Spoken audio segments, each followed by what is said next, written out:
The town of Westfall didn't deserve Abigail Winters. Few ever noticed how her eyes caught the light at dusk, glinting amber beneath the shadow of her bonnet. Nobody remarked on her hands, strong, deft fingers that could coax life from barren soil or stitch wounds closed when Doc Haywood was 3 whiskeys deep. What they saw, instead, was the width of her hips, the fullness of her cheeks, the way her dresses strained at the seams, despite her best efforts with needle and thread. Hefty Abby, they called her, not quite behind her back. 2-seat Winters, the girl who makes floorboards cry for mercy. Abigail pretended not to hear. She'd spent 23 years perfecting the art of deafness to cruelty, though each barb found its mark all the same. She kept her eyes downcast in the general store, moved quickly through the muddy streets after Sunday service, and lived in the shadow of her 3 willow-thin sisters, all married off to respectable men while she remained behind. A burden, her father called her on nights when the whiskey loosened his tongue. The good Lord tests us with your presence, girl.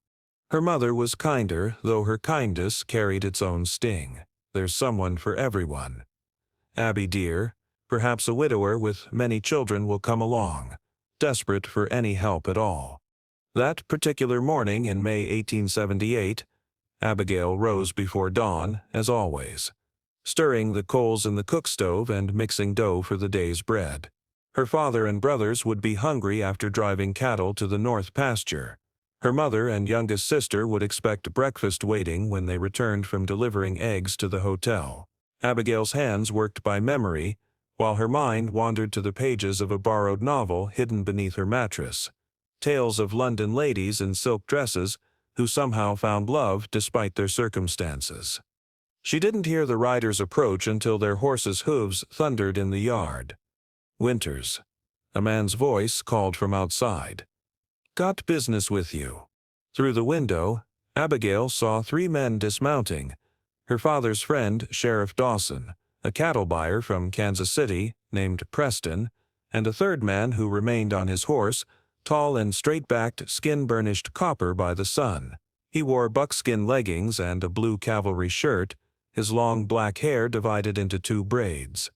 A Lakota man on her family's property was unusual enough to make Abigail pause with flour-dusted hands. Her father emerged from the barn, wiping his hands on a rag. Dawson. Didn't expect you till tomorrow. Mr. Preston, good to see you again. He nodded curtly toward the native man, but didn't address him directly. Abigail moved to the doorway, curiosity overcoming her habitual caution. Thought you'd want to know, Dawson said, removing his hat. Armies moving the Lakota band from Beaver Creek, government sending them to the reservation at Pine Ridge. What's that got to do with me? Her father asked. Preston stepped forward. Their spokesman here, 2 Bears is his name, says they need supplies. Willing to trade. I remembered you mentioned wanting to offload some things before the cattle drive.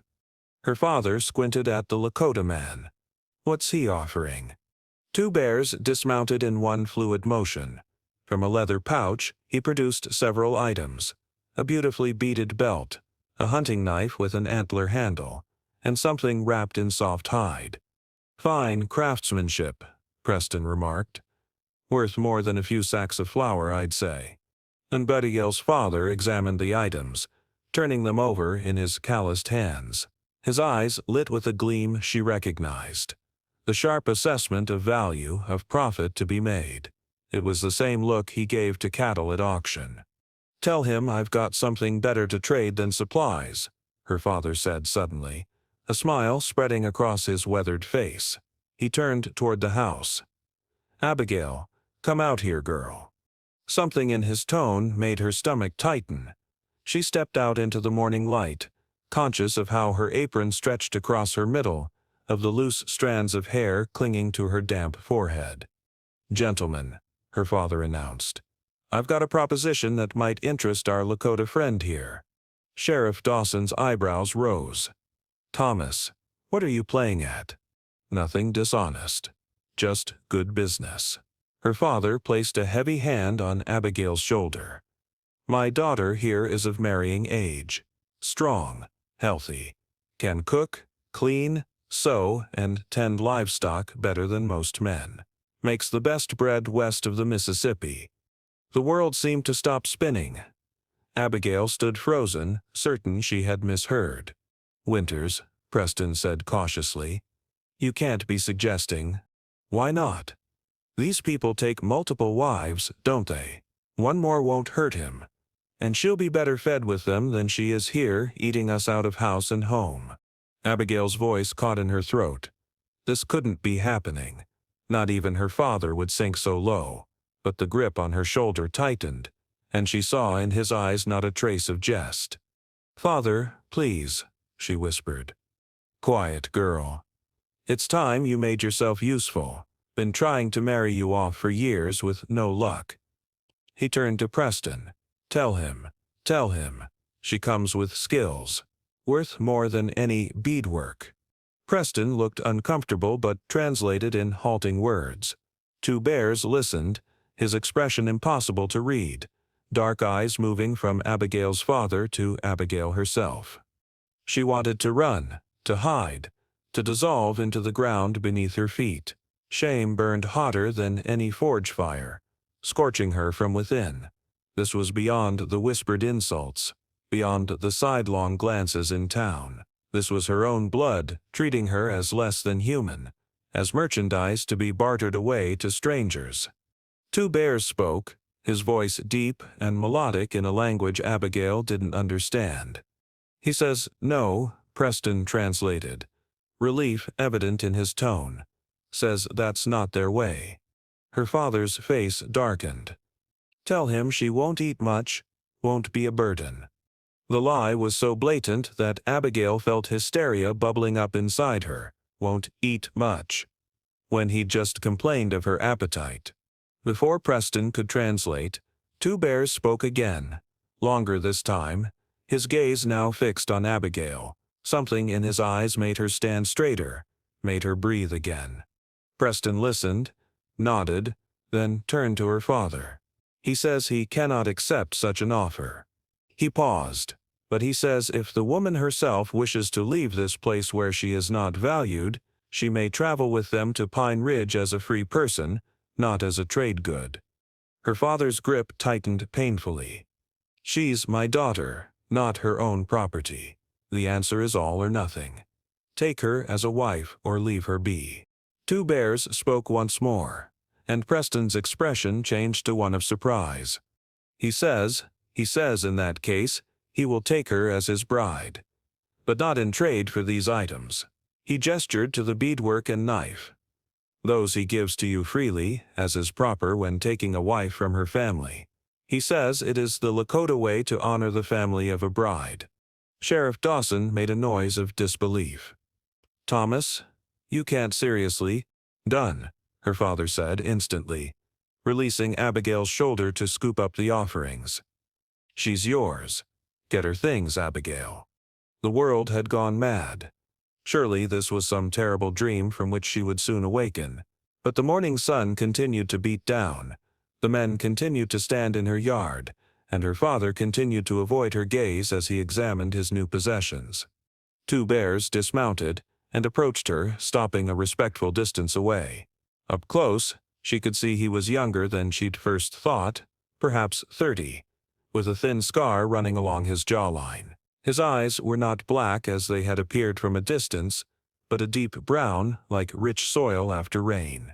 I am sorry, he said, in perfect, accented English, surprising everyone. This is not how it should be done. Abigail found her voice at last. You speak English? Yes, I learned at the mission school. He inclined his head slightly.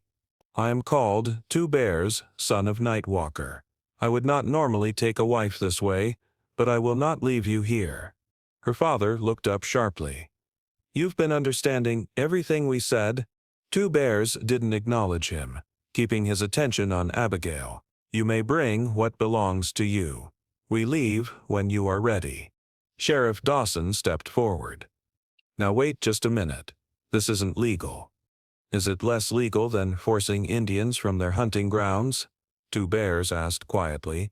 than breaking treaties signed by your president. I have watched this family from our camp. I have seen how they treat her." His voice remained even, but something dangerous flickered in his eyes. "The choice belongs to her now." All eyes turned to Abigail. For the first time in her memory, people were waiting for her decision. Her voice. She looked at the house behind her. The home that had never felt like home, the family that had never treated her as family. Then she looked at two bears, this stranger who had just done more to defend her dignity than anyone in her life ever had. "I'll get my things," she said. The Lakota camp was a collection of 15 tipis arranged in a circle near Beaver Creek.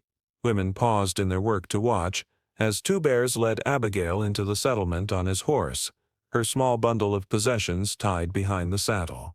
Children ran alongside, curious about the white woman in her faded blue dress, her auburn hair coming loose from its pins. Two Bears helped her dismount near the largest tipi, where an elderly woman waited, her face a map of wrinkles and wisdom. "My grandmother, Singing Bird," he explained. "She speaks no English, but she has prepared a place for you." The old woman approached, studying Abigail with sharp eyes. Then, to Abigail's surprise, she smiled and took her hand, leading her toward the tipi. "She will help you settle," Two Bears said. "I must speak with the elders about our journey tomorrow." "Wait," Abigail said, suddenly afraid. Tonight, are we?"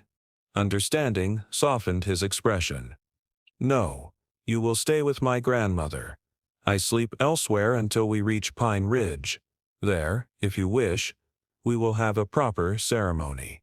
If you do not wish it then, you will be free to go your own way." Relief washed over her. "Thank you." "Do not thank me yet, Abigail Winters. The journey will be difficult, and the soldiers who escort us are not kind men." She nodded, watching as he walked away, straight-backed and dignified. Only then did she notice the slight unevenness in his gait, the barely perceptible limp in his right leg. Inside the tipi, Singing Bird showed Abigail where to place her few belongings. Through gestures and patience, the old woman helped her change from her sweat-stained dress into a soft deerskin tunic and leggings. The clothes felt strange against her skin, but they fit her body comfortably, without the painful pinching of her two small dresses. That evening, sitting by the cooking fire with Singing Bird, Abigail watched the camp prepare for their forced relocation. Despite the circumstances, there was an orderliness to their work, a quiet dignity that moved her. Children were tended to, elders were brought the best portions of the evening meal, and no one, not once, looked at her with the disgust she had grown accustomed to in Westfall. Two Bears returned as the sun began to set. He sat across from them, accepting a bowl of stew from his grandmother. "You should know why I did what I did today," he said, after a while, his voice low enough that only Abigail could hear. She waited, hands folded in her lap. "3 winters ago, my sister was taken by white settlers when our hunting party was attacked. She was—" He paused, searching for words. "She was like you, built strong like our mother.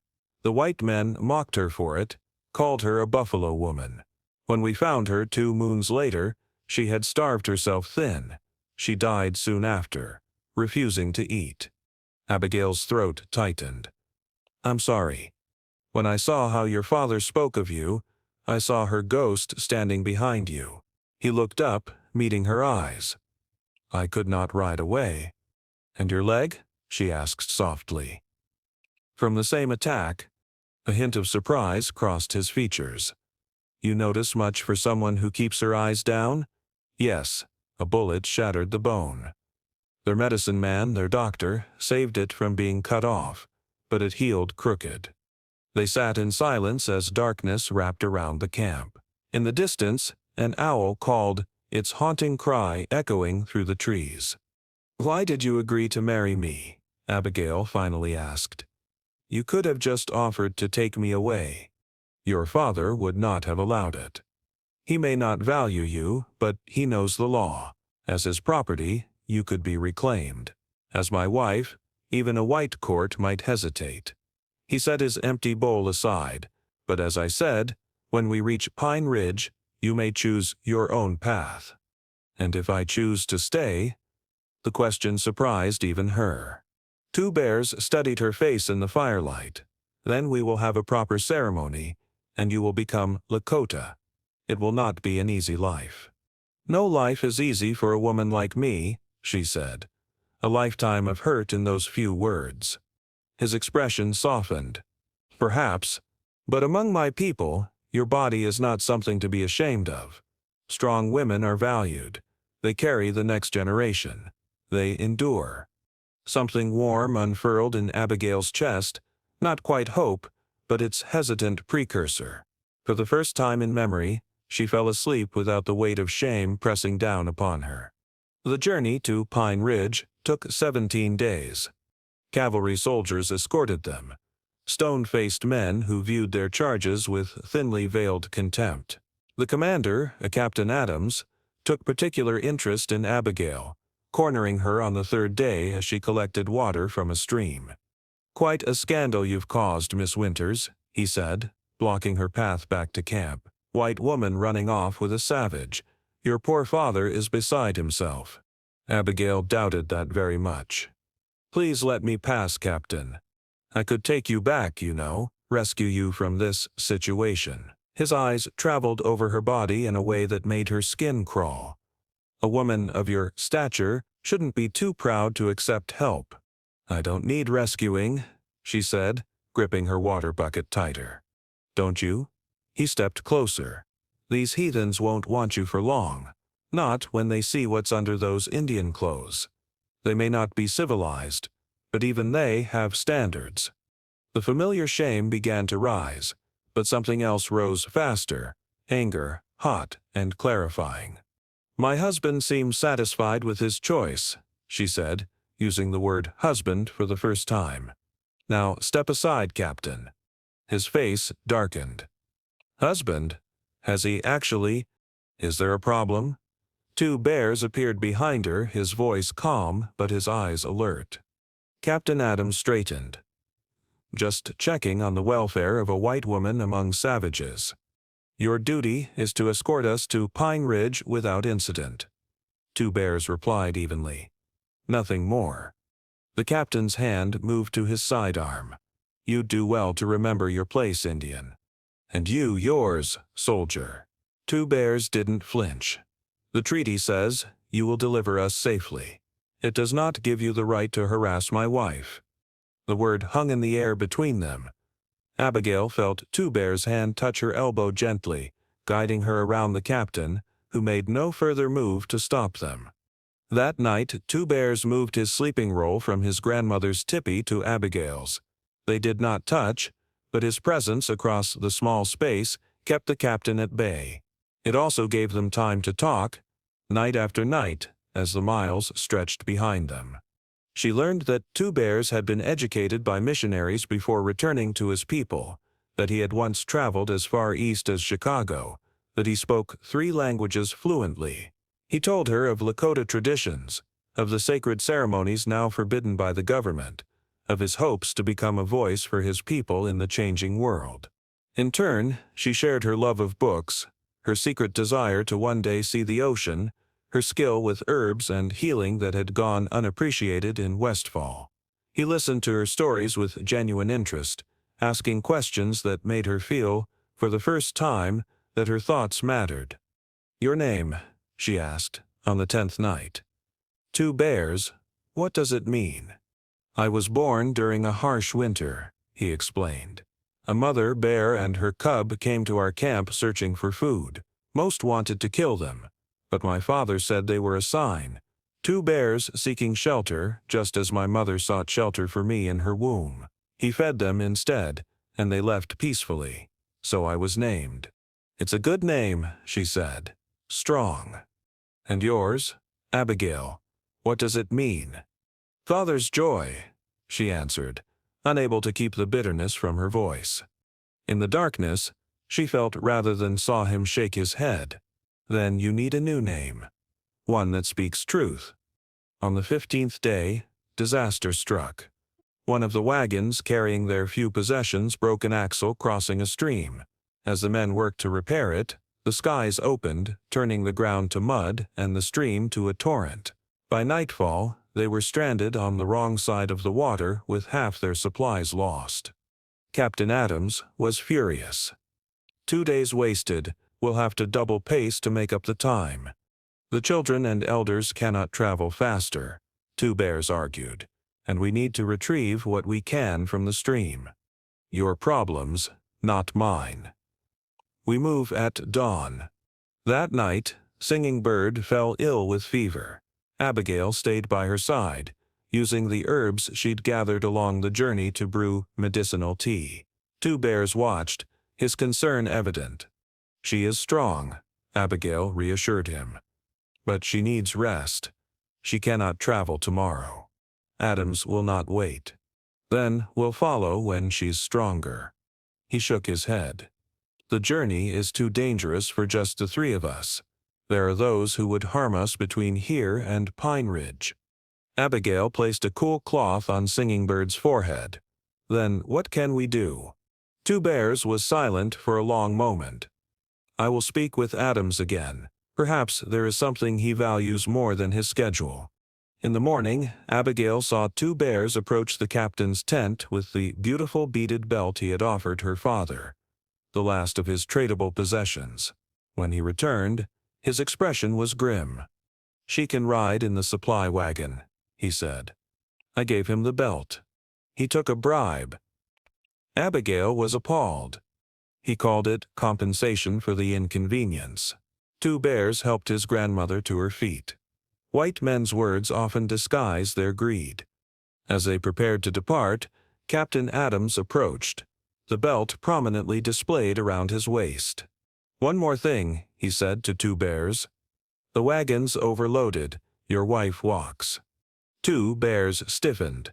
She has been helping tend the sick all night. She's exhausted.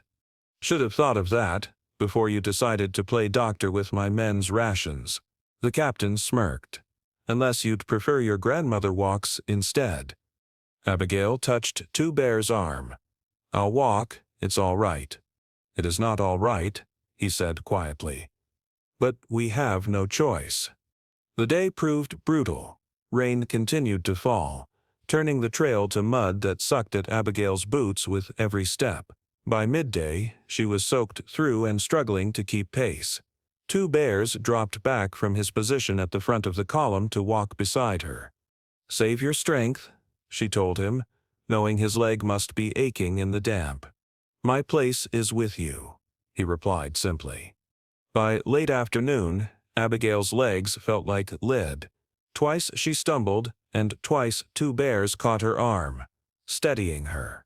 The third time her foot slipped on a rock, and she fell hard, landing in the mud. Laughter rippled through the line of soldiers. Captain Adams turned in his saddle. Having trouble keeping up, Mrs. Indian, he called. Perhaps you should have stayed in Westfall where you belong. Humiliation burned through her. It was Westfall all over again. The mockery, the sidelong glances, the cruel words barely disguised as jest. She struggled to rise, her sodden skirts hampering her movements. Then, Two Bears was beside her, kneeling in the mud. Without a word, he lifted her to her feet. But he didn't stop there. In one fluid motion, he hoisted her onto his back. What are you doing? She gasped, mortified. Carrying my wife, he answered, loud enough for all to hear. Put me down, she whispered frantically. I'm too heavy. Your leg is strong enough, he finished for her, as am I. Captain Adams rode back toward them. Put her down, Indian. She walks or stays behind. Two Bears met his gaze steadily. She is my wife. I will carry her. Your wife? The captain scoffed. A convenient claim. I've seen no ceremony, heard no vows. She's just a white woman you've stolen. Our ways are not yours, Two Bears replied. But if it's words you need, he turned his head slightly toward Abigail. Tell him what you choose. In that moment, With rain streaming down her face and the eyes of soldiers and Lakota alike upon her, Abigail understood the choice before her. Go back to Westfall and a life of ridicule, or forward to uncertainty with this man who had shown her more respect in 17 days than she'd known in 23 years. "I am his wife," she said, her voice gaining strength with each word. "By my choice and his, and if you interfere with a Lakota man caring for his wife, Captain, I wonder what the Indian agent at Pine Ridge will think of such interference with native customs." The captain's face darkened, but doubt crept into his eyes. Indian agents held considerable power, and complaints could damage a military career. "Have it your way," he spat. "But when he drops you in the mud, don't expect my men to help." He rode away, and two bears began walking. Abigail perched on his back. She was acutely aware of her weight, of his limp, of the eyes upon them. "You should put me down," she murmured. "You'll hurt yourself." "I will carry you until I cannot," he replied. "That is what husbands do." "But I'm strong," he interrupted. "As am I. Together we are stronger." He carried her for over a mile before allowing her to walk again, and only then because she insisted. That night, when they made camp, she noticed how he winced as he stretched his leg toward the fire. Without a word, she prepared a poultice of willow bark and comfrey from her dwindling herb supply. Kneeling beside him, she hesitated, then gently placed the warm compress on his knee. "Thank you," he said softly. "For many things." She looked up, meeting his eyes. "No one has ever done what you did today. Not for me." "Then no one has truly seen you." His hand moved to touch her cheek, a gesture so gentle it made her breath catch. "What does that mean?" "Kind heart. Your true name, I think." Pine Ridge Agency was a collection of government buildings, barracks, and newly constructed cabins, the reservation where the government intended to remake the Lakota into pale imitations of white farmers.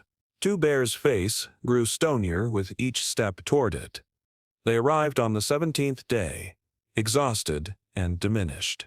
3 elders had died on the journey, and much of their cultural heritage, ceremonial items, winter count hides, medicine bundles, had been lost in the river crossing or confiscated by soldiers as pagan artifacts. An Indian agent named Harrison met them at the agency gates, clipboard in hand, assessing them like cattle at auction.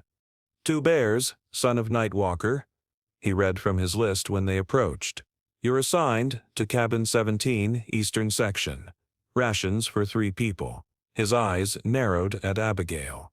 "Who's this?" "My wife," Two Bears answered before Captain Adams could interject. Harrison looked dubious. "No white women are registered as married to your band. It happened during the journey." Two Bears explained. "She was with us in Westfall." The agent's eyes traveled over Abigail's mud-stained clothes and wind-burned face. She hesitated only a moment. "Canty waist," she said. "Wife of Two Bears." Harrison scribbled on his clipboard. "The government doesn't recognize Indian marriages to whites unless performed by a minister or judge. You'll need proper documentation if you want rations as his dependent. Then we will share what we have." Two Bears said firmly. The agent shrugged. "Your choice. Cabin 17, eastern section." Their assigned cabin was little more than a shack. 1 room with a dirt floor, a small iron stove, and a single bed frame with no mattress. Singing Bird surveyed it with quiet dignity, then began unpacking the few possessions they had managed to salvage. Two Bears stood in the doorway, his shoulders rigid with tension. "This is what they offer in exchange for our hunting grounds, our freedom, our way of life." Abigail touched his arm gently. "We'll make it better." He turned to her, his expression softening. "You still choose to stay, even seeing this?" "I made my choice when I left Westfall," she said. "When you carried me through the mud, when you gave me a new name." That evening, as Singing Bird slept in the corner on a pallet of blankets, Two Bears and Abigail sat outside beneath a sky crowded with stars. "Tomorrow I will speak with the elders," he said. "We will have a proper ceremony if that is truly what you wish." "It is," she answered without hesitation. "Life here will be hard," he warned. "The government gives us poor rations, poor tools. They want us to farm land that will not yield. Many will not survive the first winter. Then we will find a way to help them survive," she said. "My herbs, your knowledge of both worlds. We have gifts to offer." He took her hand, his calloused fingers entwining with hers. "Can't waste," he murmured. "You have named yourself truly." 3 days later, they stood before the remaining elders of the band. Abigail wore a dress of soft deerskin that Singing Bird and the other women had made for her, decorated with simple beadwork in blue and white. Two Bears wore his finest clothes, a ribbon shirt and buckskin leggings, a single eagle feather in his hair. The ceremony was brief but profound. They exchanged no rings, but Two Bears wrapped a blanket around them both, binding them together as the elder spoke words in Lakota that Abigail did not understand, but felt in her heart. When it was done, Two Bears translated the final blessing. "May your hearts beat as one through all seasons.